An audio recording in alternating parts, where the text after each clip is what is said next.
Salve, salve, salve galera! Bem-vindo a mais um podcast do esporte. Hoje, de novo, o podcast da Libertadores. Ontem eu esqueci de falar, tá? Aliás, fazer uma correção de ontem. Eu falei que o jogo do Grêmio ia ser hoje. Na verdade, não, né? Eu errei o jogo do Grêmio. Oh, ia ser ontem, né? O jogo do Grêmio é hoje, na verdade, na quinta-feira e não na quarta. Então, é... correção tarde, mas corrigi aí, né?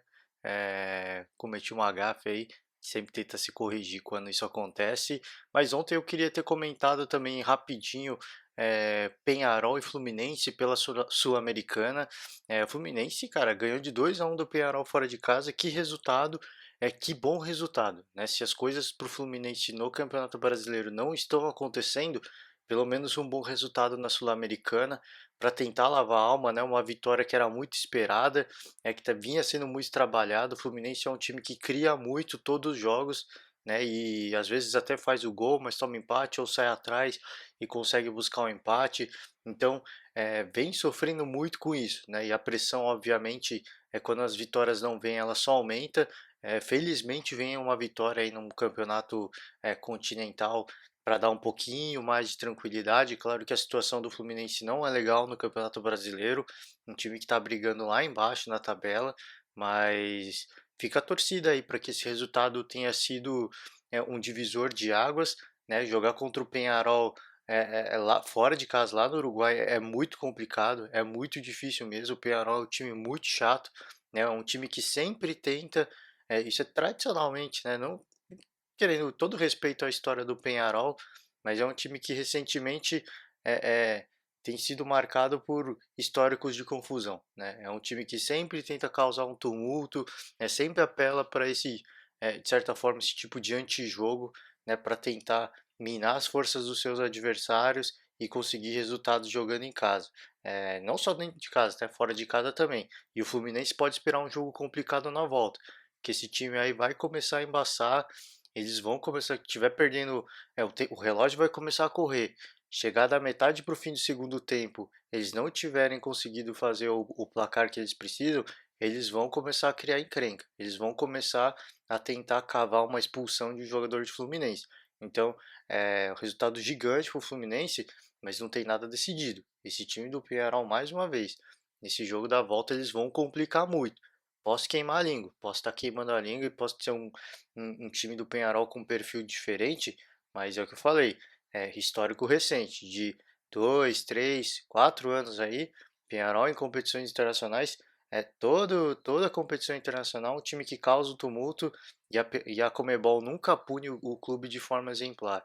Então fica aí, vamos acompanhar, é um belíssimo resultado, parabéns para o Fernando Diniz que conseguiu aí montar a estratégia certa, né? O Fluminense é um grande time, sempre falei aqui, sempre apresenta um bom futebol, mas é claro que um time que toma muitos gols é, é, não consegue bons resultados, né? Então não adianta, assim, a gente acha legal, eu acho muito legal esse tipo de futebol de posse de bola, de ir para frente, mas se não souber fechar a casinha com qualidade atrás, os resultados positivos não vêm. Esse é o grande problema do Fluminense. Então fica aí na torcida, né, para que tenha tempo sempre, né? Já falei isso no último podcast do Brasileirão, torcida para que tenha tempo de trabalhar e dar continuidade a esse bom futebol que tem tudo para fazer um grande jogo no Maracanã, um jogo difícil, né? Mais uma vez, espero que isso não aconteça, mas eu acho que metade do segundo tempo por fim, se o jogo tiver 1-0 para o Fluminense ou tiver 0-0, esse time do Penharol 1-1 tiver empatado, enfim, o Penharol não tiver ganhando, eles vão começar a causar muita confusão. E se tiver ganhando, vai começar a se jogar, vai começar a comer, enrolar tempo. Então vai ser um time muito enjoado, muito difícil de jogar. Ontem teve o Botafogo e Atlético Mineiro. O Atlético ganhou, né? O jogo foi no Engenhão. Bom resultado para o Atlético Mineiro que fez um gol numa saída, num erro bizonho do Botafogo de saída de bola e acabou aí tomando o revés, tomando o gol até de forma inesperada. Então, o Botafogo teve até jogador expulso, enfim, o Atlético estava com superioridade numérica e eu acho que saiu até barato o placar de 1-0, mas enfim, é, o, O Botafogo tem uma parada difícil agora pela frente, né? Esse era o jogo de fazer o resultado, de tentar sair com uma vantagem interessante, nem que fosse de um gol, né? Porque jogar contra o Atlético no Independência é muito difícil, é muito complicado. Acho que a grande esperança do Botafogo é contar que o Atlético vai jogar com o regulamento embaixo do braço e vai jogar na defensiva, porque esse time do Atlético jogando de forma defensiva não é um time muito forte. Não é um time que se defende muito bem. Então, é, acho que tem que ser a esperança do Botafogo de contar que isso vai acontecer, vai ter que sair para o jogo e vai ser complicado, cara, porque sair para o jogo e dar espaço para esse time do Atlético Mineiro, esse time do Atlético no ataque é muito eficiente, é um time muito perigoso. Claro, recentemente é um time que perde muitas oportunidades de gols, mas se você der chance uma, duas, três vezes, ou pega o time numa noite inspirada, num contra-ataque, esse time do Atlético tem jogadores com qualidade suficiente para matar o jogo em uma ou duas oportunidades. Então, fica aí um motivo de preocupação, porque esse era o jogo para fazer um resultado pelo menos favorável, né, mas não conseguiu, foi pior, né, do que podia. Acho que o torcedor mais pessimista não esperava uma derrota, mas tudo é possível. Claro que mais uma vez, o Atlético lá na Independência é muito forte e eu imagino que eles vão jogar para cima para não dar chance pro azar. Então vai ter uma parada difícil, muito difícil o Botafogo, né, pela frente. Falar agora de Libertadores. Ontem a gente teve três brasileiros em campo e que rodada difícil para os brasileiros, né? Que rodada complicada, né? Na terça o Cruzeiro empatou com o River, o Palmeiras empatou com o Godoy Cruz. E ontem, cara, o Atlético perdeu pro Boca jogando em casa. O Flamengo perdeu pro Emelec 2-0, jogo fora de casa. Mas claro, esse time do Emelec, em termos técnicos, qualidade individual, é muito inferior a esse time do Flamengo, né? Então foi um resultado até, de certa forma, inesperado. Se fosse 1-0, ok, um resultado possível, né? A pressão da torcida e tal, aquele clima de Libertadores, mas 2-0 foi totalmente inesperado e poderia ter sido 3, né? Então, resultado horrível para o Flamengo. O único time que se deu bem, o único brasileiro que foi bem é o Internacional e eu vou começar por ele, né? Começar comentando esse jogo.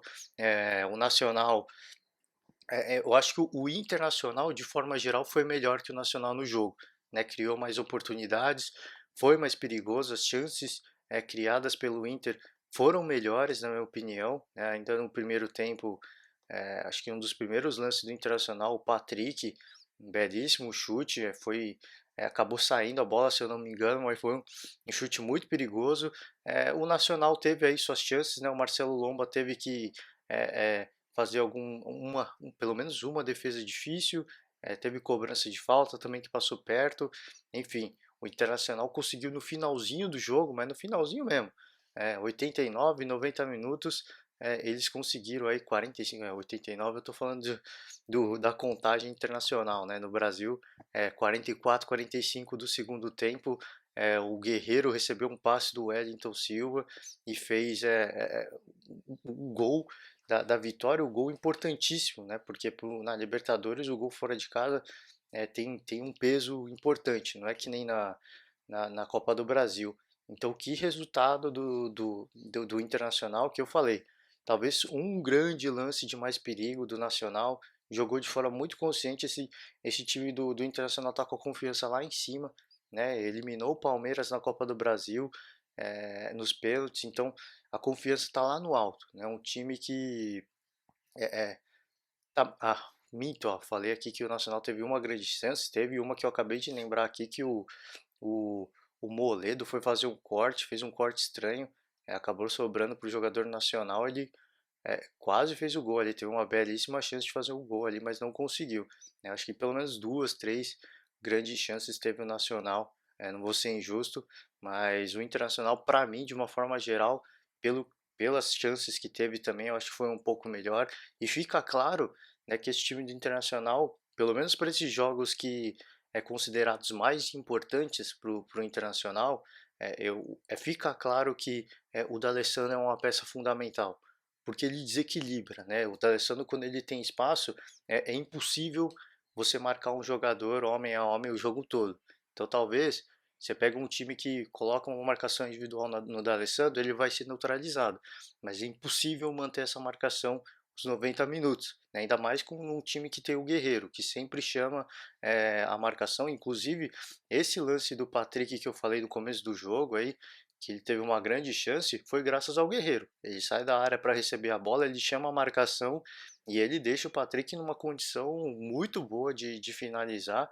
Ele não conseguiu fazer o gol, mas é por isso que eu digo, não, por mais que você tente marcar bem o D'Alessandro, não tem como. É um jogo de alto risco porque você tem um guerreiro lá na frente que sempre vai chamar a marcação. É um cara que sempre é muito perigoso e provou isso no final do jogo fazendo gol. Então fica claro que esse time precisa mesmo do D'Alessandro, é o articulador, é o cara da criação, é o cara que se der espaço sempre consegue colocar os seus companheiros em boa situação, e a gente viu isso, pelo menos pegando o jogo do Palmeiras, a gente viu isso. Ele teve espaço, ele não fez o gol dele, claro, mas ele sempre consegue colocar um lateral, um ponta, enfim, numa boa situação para receber a bola para uma assistência. Então, é um cara importante para esse time e, mais uma vez, fica claro que é um cara que precisa estar presente em jogos importantes, né? Ainda mais, então, se a gente for pensar em grau de importância, Libertadores e Copa do Brasil para o Internacional são os jogos mais importantes, são os torneios mais importantes, então ele tem que jogar. Se não os 90 minutos, é o que eu falei. O D'Alessandro, para mim, é um cara que tem muita garra, é um cara que tem muita entrega, mas é um cara que não aguenta jogar os 90 minutos. Então essa talvez seja a grande preocupação, cara que tem a idade mais avançada. É diferente, eu falei, eu até quando eu comparei, quando eu falei aqui alguns podcasts anteriores do D'Alessandro, é diferente, por exemplo, do Zé Roberto, tinha 40 e poucos anos e corria que nem um moleque, né? A forma física é totalmente diferente. O D'Alessandro não é um cara tão físico, é um cara mais técnico, é um cara mais criativo. Então ele não consegue, fisicamente é um cara que não aguenta, mas eu falei, deixa o cara, né? É o cara que, se não os 90 minutos, pelo menos boa parte do jogo, né? Ah, tá se encaminhando por empate, tudo bem, vou trocar para preservar, para manter o jogador, não correr o risco de um lance inesperado, uma lesão, enfim, mas é um cara que precisa estar lá, porque eu falei, por mais que ele se canse, é um cara de muita entrega, é um cara de muita raça. Às vezes você cede, como aconteceu no jogo contra o Palmeiras, é, fica no pé da arbitragem, enfim, você cedeu demais e para mim naquela ocasião foi muito bem expulso. Então precisa só tomar cuidado com isso. Ainda mais numa Libertadores, um tipo de jogo que exige muito do emocional, de cobrar o árbitro, de fazer pressão no árbitro. É um cara que é sempre muito perigoso tomar um cartão desnecessário. Nesse jogo não tomou nada, mas é, é, enfim, pegar um jogo mais complicado, mais tumultuado, com o adversário catimbando muito, é o tipo de jogador que vai para cima mesmo, que bate boca mesmo. Então, é, é, só esse cuidado, mas é um cara que realmente faz a diferença e precisa estar em campo. Pelo menos essa é a minha opinião. Seguir falar agora de Atlético Paranaense, cara, eu tinha comentado ontem. Esse era o jogo do Atlético fazer o resultado, pelo menos um gol, e acabou tomando um gol, né? Que resultado ruim para o Atlético, é totalmente diferente, né, do você pegar o Boca na fase de grupos e o Boca numa fase já de mata-mata, né? Impressionante como esse time do Boca muda a chave, né? Eles conseguem virar a chave, né? É impressionante porque eu pego como exemplo o próprio Palmeiras no ano passado, né? Na fase de grupos venceu o Boca de 2-0 na Bomboneira, e aí, quando pegou o Boca na fase de mata-mata, já foi presa fácil. O Boca se classificou muito fácil para cima do Palmeiras.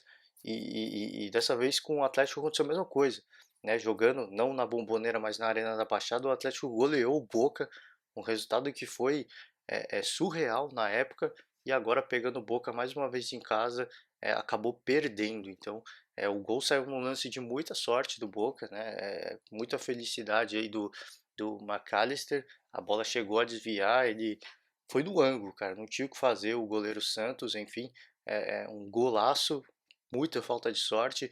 O Atlético teve a oportunidade ainda no finalzinho do jogo, mas no final mesmo, já nos acréscimos, o árbitro marcou uma penalidade, e aí, cara, o carrasco dos argentinos, o Marco Ruben, perdeu o pênalti, ele chutou no travessão, e aí ficou no prejuízo o Atlético Paranaense. Se o resultado de 1-1 já seria ruim, porque o Boca já teria um gol fora de casa, o 1-0 complicou ainda mais, né? Torna a vida do Atlético muito difícil, é, criou muito o time do Atlético, vamos ser sinceros, o Boca eu acho que no primeiro tempo foi um pouquinho mais perigoso, criou chances mais claras de gol, mas no segundo tempo o Atlético foi para cima, chutes de fora da área com muito perigo, chutes no gol, enfim, a bola não entrou, cara, não entrou de jeito nenhum, e aí acabou tomando gol, e no finalzinho perde o pênalti, então não era o dia do Atlético Paranaense, posso ter falado do Atlético Mineiro aqui, eu peço desculpas, sou torcedor do Atlético Paranaense, eu falei Atlético Mineiro, mas é Atlético Paranaense. Que noite difícil, cara. Que noite complicada. Eu falei, rodada foi estranha para os brasileiros, mas é um time que eu acredito que tenha totais condições. Claro que é muito difícil. O Boca, mais uma vez, nessas fases de mata-mata, é um time que cresce muito. É um time que sabe jogar esse tipo de competição e então vai ser muito difícil o jogo na Bomboneira, mas eu acredito que o Atlético consiga, né, fazer um grande jogo lá. É um time que eu falei ontem, cara, se tiver que, né, fazer o jogo na Bomboneira para vencer, é um time que vai para cima e vai fazer a sua parte. Vai criar as chances de gol, vai dar uma pressão, vai assustar a torcida adversária. Enfim, pode ser que as coisas não aconteçam, como foi nesse jogo. Chuta, chuta, chuta, a bola passa perto, não entra. E isso pode acontecer também lá, mas é um time que eu tenho certeza absoluta que vai para cima, que vai buscar esse gol de empate para levar a decisão para pelo menos para as penalidades, né? Eliminou o Flamengo assim na Copa do Brasil, então você pode ter certeza que a gente pode ter certeza que é um time que está com confiança lá em cima e que vai jogar para pelo menos levar para as penalidades. Vamos pensar no 1-0 pelo menos. Vamos garantir essas penalidades porque a gente é muito forte nisso. Então, time que tem total condições, mais uma vez, eu falei, é sempre chato, é sempre ruim, é um baque que você toma perder em casa, ainda mais numa fase importante, mas tem total condições, cara. Agora é sentar, tranquilizar, digerir essa derrota e ir para a Bomboneira para fazer um grande jogo e buscar esse pelo menos 1-0, porque é o que eu falei, nas penalidades é um time que eu acredito muito, um time que por já ter passado isso na Copa do Brasil, vai chegar, acho que muito mais forte que o Boca para essa disputa de penalidades. Claro que o Boca joga em casa, é um time muito frio, um time que gosta desse tipo de clima, de competição. Então vai ser pau a pau, vai ser um jogo muito difícil, mas é um dos times que eu mais acredito que tem a condição aí de surpreender pelo menos dos brasileiros, junto com o Internacional, que o Internacional vem sendo carrasco de visitantes também na Libertadores. O Atlético Paranaense junto com o Internacional, acho que é um dos times que eu mais acredito que sejam capazes aí de surpreender os adversários fora de casa. Então, é, vamos acompanhar, vamos ficar na torcida. Acho que tem tudo. O Atlético vem numa crescente muito interessante, apresentando um futebol muito bom. Então, acho que tem tudo para conseguir buscar esse resultado e essa classificação, que é difícil, claro, mas não é impossível. Falar agora de Flamengo, finalizar falando de Flamengo, uma noite para se esquecer do Flamengo. Essa é a palavra.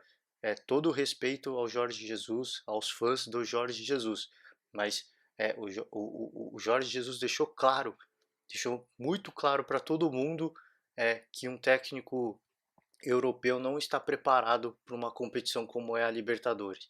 É o primeiro contato dele com esse tipo de competição e ele pisou na bola. E ele pisou na bola muito feio. Claro que não foi a noite do Flamengo, teve azar sim no jogo.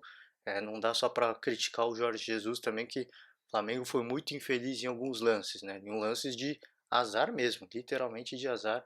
Mas, cara, que noite. Foi um cara muito ingênuo para jogar um jogo de Libertadores da forma que ele jogou, de forma muito displicente. Ele quis inventar moda, né? Então, vamos falar do jogo pouco a pouco para a gente para eu justificar isso que eu estou falando, né? É um bom técnico, é um bom técnico, o currículo dele fala por si só, mas deixou claro que é, o que ele faz em outras partes do mundo pode dar certo, pode ser muito bonito, mas o futebol sul-americano é outra história. O futebol sul-americano é diferente. E ele aprendeu isso da forma mais difícil, né? Teve tudo para fazer, para ser um pouco mais conservador, para não sair do beabá, mas ele quis inventar. Ele já começou com uma escalação estranha, justificável na minha opinião, mas estranha. Ele não entrou, começou com o Rafinha de lateral, né? E deixou ele mais pra ponta de ataque, né? E, cara, o Rafinha começou perdido o jogo. Vamos ser sinceros, o Rafinha não via a cor da bola.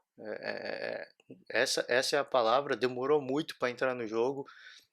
E aí o Flamengo toma um gol num lance, é, é, cara, totalmente, até meio despretensioso do Emelec, né? Pegou o Diego, foi até estranho o gol, porque eles foram tocando passe, o cara chutou até meio mal posicionado para mim, enfim, acabou fazendo gol e aí complicou ainda mais, né? A situação do Flamengo que já não era legal, estava perdido em campo, toma um gol e aí, cara, é o que eu falei, justificável colocar o Rafinha meio campo de ataque, enfim, porque o Flamengo entrou sem o Everton Ribeiro e sem o Arrascaeta, os dois caras de mais criação do time. Então, o Jorge Jesus arriscou. Eu falei, eu acho que é justificável. Mas para um jogo de Libertadores, eu acho que você não pode correr o risco.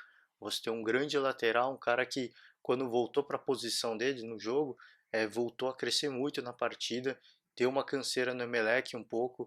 Então, correu um risco totalmente desnecessário, correu o risco e pagou o preço, né? Vamos ser sinceros. Acabou tomando gol, o Flamengo tentou crescer na partida, tentou criar, teve um grande chute ainda no primeiro tempo do Gabigol, do Gabriel, cara, que chutou ali meio de três dedos, cara. O goleiro fez uma grande defesa, um lance muito difícil, né, e foi para o segundo tempo, buscou, né, tentou, continuou sendo mais ofensivo o Flamengo, até porque é natural, né, ainda mais na Libertadores, os times fazerem o gol e recuar, porque os times sul-americanos, de uma forma geral, esses que jogam a Libertadores se defendem de forma muito bem, se defendem muito bem, né? Então o Emelec se defendia, o Flamengo atacava, tentava, claro que sem muito grande perigo, né? O Diego ficou meio que sobrecarregado, né? Ele tentava criar, mas não conseguia achar muito espaço. Os caras fecharam a porta mesmo, faltava assim, ficou muito evidente, né? A falta do Everton Ribeiro, pelo menos do Everton Ribeiro ou da Arrascaeta, né? Os dois de fora é muito complicado. Se tivesse pelo menos mais um, eu acho que daria um pouco mais de escape para o Flamengo, buscar pelo menos um gol aí de empate, buscar ser um pouquinho mais perigoso, né? Fato é que a situação do Flamengo melhorou, aparentemente no papel melhorou, né? Com a expulsão do Vega, do Emelec, um lance totalmente displicente, ele vai tirar, disputar a bola e chuta a cara do Rafinha, lance para expulsão direto, né? O árbitro nem foi ver na telinha lá do árbitro de vídeo, expulsou direto, o árbitro de vídeo só confirmou, e aí parecia que era o cenário ideal para o Flamengo, né? Era a situação mais perfeita aí para o Flamengo buscar o empate e quem sabe até uma virada. O fato é que o Flamengo não aproveitou a vantagem, né? Metade do segundo tempo, logo após a expulsão, o Flamengo tentava sair ao ataque, mas quem foi mais perigoso foi até o Emelec, na minha opinião, tá? O Flamengo não soube aproveitar em nada essa vantagem numérica, e aí mais um erro do Jorge Jesus, né? A displicência, né? Eu acho que é a falta de malícia, né? Ele vai lá e queima as três substituições logo na metade do segundo tempo. Ele queima todas as suas substituições, ele então ele já começou o jogo com o Rafinha de ponta, ele não entrou com o Cuellar, né?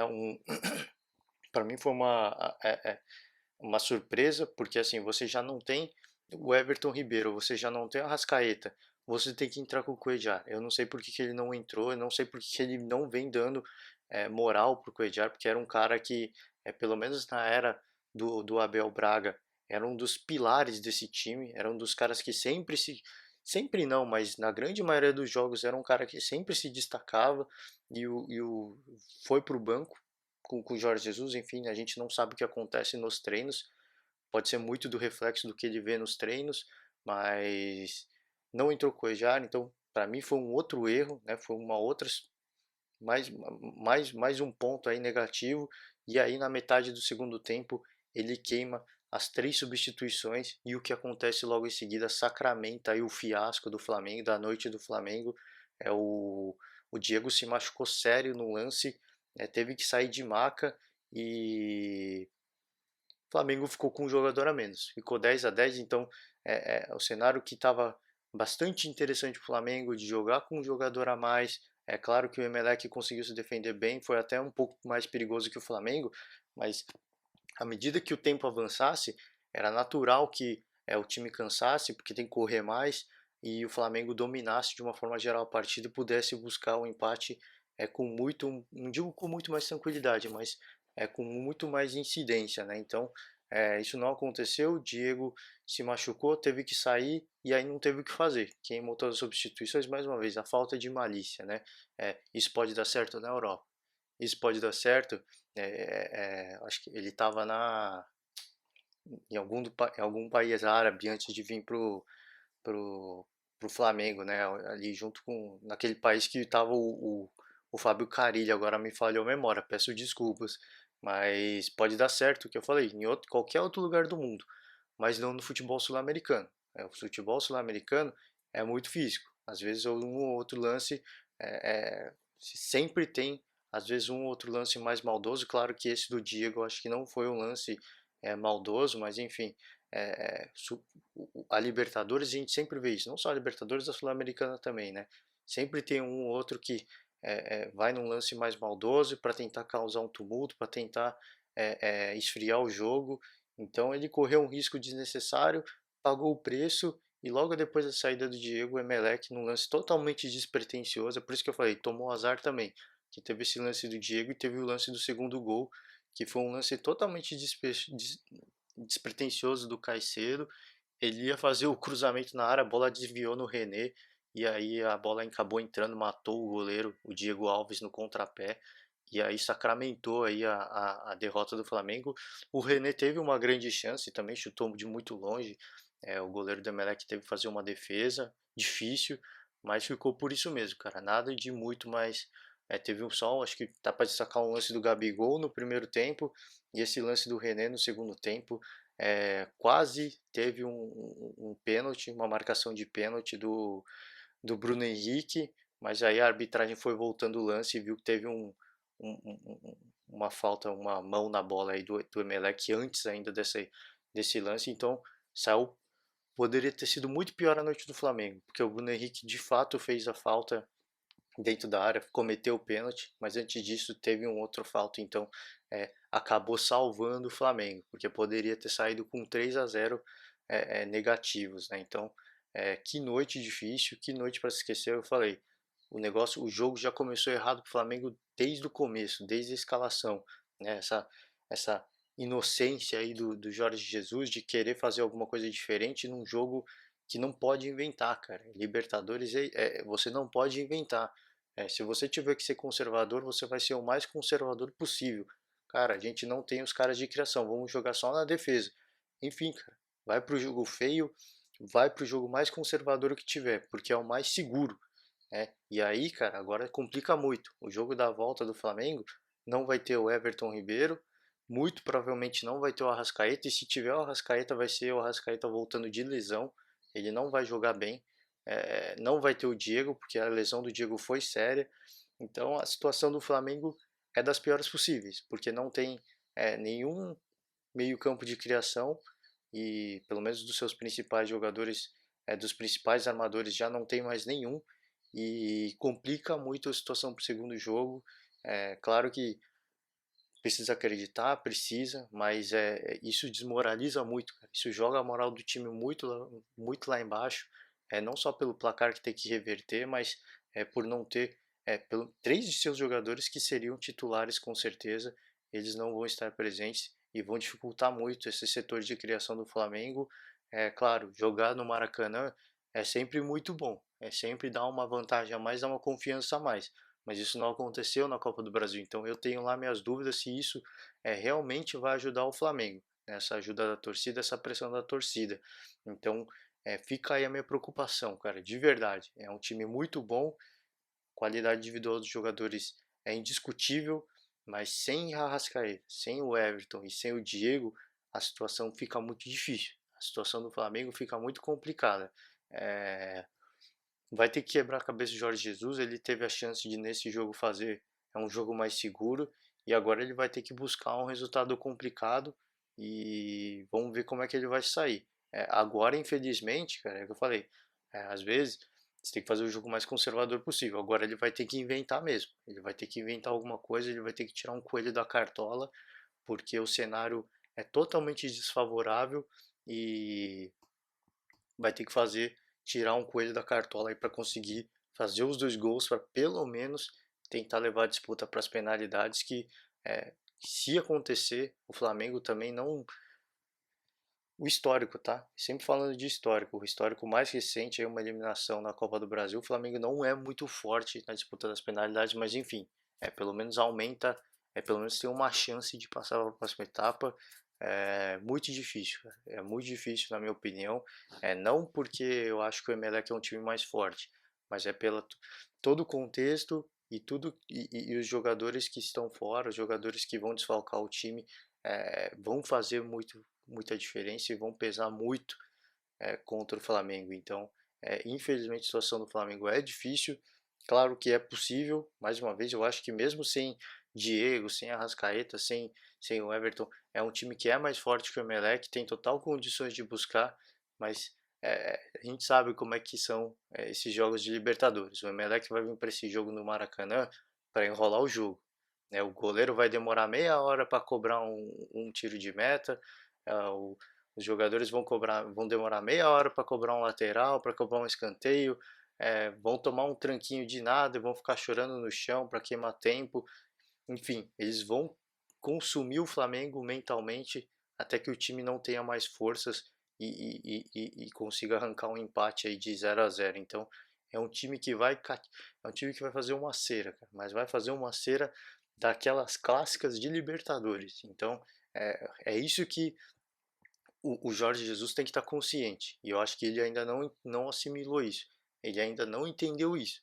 Né? Então, eu espero que alguém vá lá, que alguém fale com ele, que alguém mostre para ele o que é a cera do futebol sul-americano, porque ele vai sofrer muito com isso nesse segundo jogo.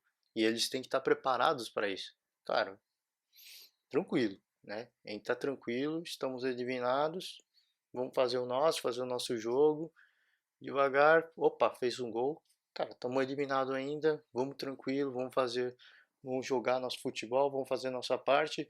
Buscou o segundo gol, opa, agora a gente tem chance. Então, é isso que tem que fazer o Flamengo. Não tem que se desesperar. A torcida vai pressionar? Vai pressionar. Né? O torcedor é passional, mas eles têm que ignorar isso e entrar sabendo que estão eliminados. Vamos fazer o nosso jogo, vamos jogar o nosso futebol, jogar tranquilo, sem pressão. Os caras vão fazer cera, deixa fazer cera. A gente está aqui fazendo o nosso, enfim, joga para tirar, para realmente eliminar o fator psicológico que vai pesar muito nesse segundo jogo. E eu espero que eles consigam fazer isso. Tem tempo para sentar, para afogar as mágoas, né? Assimilar essa derrota e tudo para voltar para esse jogo de volta e buscar o resultado, que é totalmente possível. É um time que, falei, mesmo com esses seus armadores, tem total condições de buscar é, é, essa virada aí contra o Emelec. Difícil, muito difícil, mas falei, muito difícil mais por conta do fator psicológico, né? Mas é, vamos acompanhar, vamos seguir na torcida. O resultado mais complicado de todos os times brasileiros, mas ainda assim reversível, porque o segundo jogo é em casa e fazer o jogo em casa sempre é um trunfo a mais. Então a gente fica na torcida porque o Flamengo consiga buscar essa classificação, não só o Flamengo, como o Atlético Paranaense e todos os outros brasileiros. Hoje ainda tem Grêmio, né? Amanhã a gente volta, comenta rapidinho esse jogo contra o Libertad. O Grêmio tem que tomar cuidado, tá? O Renato Gaúcho tem uma vantagem aí. Renato Portaluppi tem uma vantagem. Ele conseguiu ver que essa rodada foi ruim para os brasileiros, que a sorte não está do lado dos brasileiros. Então, calma, Renato, vai com calma. Talvez seja um pouquinho mais conservador no começo, vai soltando o time ao longo do jogo, porque a rodada não vem sendo boa para os brasileiros mesmo, né? Vem sendo cruel e alguns lances de muito azar, de muita infelicidade, como foi o Atlético Paranaense perdeu o pênalti no final, o Flamengo perdeu o Diego, enfim, cara, muitas. Não é só erros, no caso do Flamengo, não foi só um erro do técnico, mas também o jogo não foi muito favorável, o jogo foi muito infeliz. Então, o conjunto da obra foi um fiasco. Então é isso aí, gente. Vou ficando por aqui. Fica o meu convite, mais uma vez. Se quiser que eu fale de outro time, de outro torneio, deixa o seu comentário de outra modalidade até. A gente discute aqui, cara. Comenta aí embaixo. Eu venho no próximo podcast, a gente comenta, a gente discute um pouco. E é isso aí. Valeu, um forte abraço e até a próxima.